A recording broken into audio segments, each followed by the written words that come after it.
কোরালিয়া গ্রামের দক্ষিণ দিগুলদি কোরালিয়া গ্রামের তার মায়ের পাশে তার দাফন করা হবে। আর হলো মাগরিব বাদ প্রথম জানাজা করা হবে এবং দ্বিতীয়ত সকালে তাকে ভোলার উদ্দেশ্যে নেওয়া হবে এবং জৌরবাদ বাংলা সরকারি স্কুল মাঠ প্রাঙ্গণে জেলা স্কুল সরকারি স্কুল আর কি, যিনি সেখানে লেখাপড়া করছেন, তার সেখানে শৈশব কাটিয়েছেন, সেই স্কুলে তার দ্বিতীয় জানাজা অনুষ্ঠিত হবে এবং কোরালিয়া গ্রামের দক্ষিণ দিগুলদির কোরালিয়া গ্রামের তার মায়ের কবরের পাশেই তাকে দাফন করা হবে। তার আত্মীয় স্বজনরা এসেছে। ডাক্তার ঠিক কয়টা বাজে জানিয়েছেন? ধরেন 1 ঘন্টা আগে আর কি, ধরেন কত 3:30টার সময় তিনি পরলোক গমন করছেন।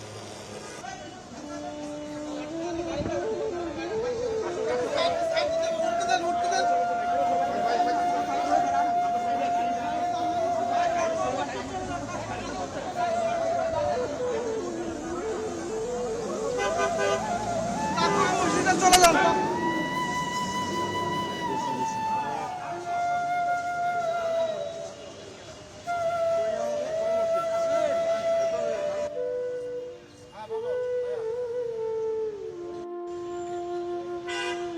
মারে কেমনে তুমি কিছু কইতে পারো না?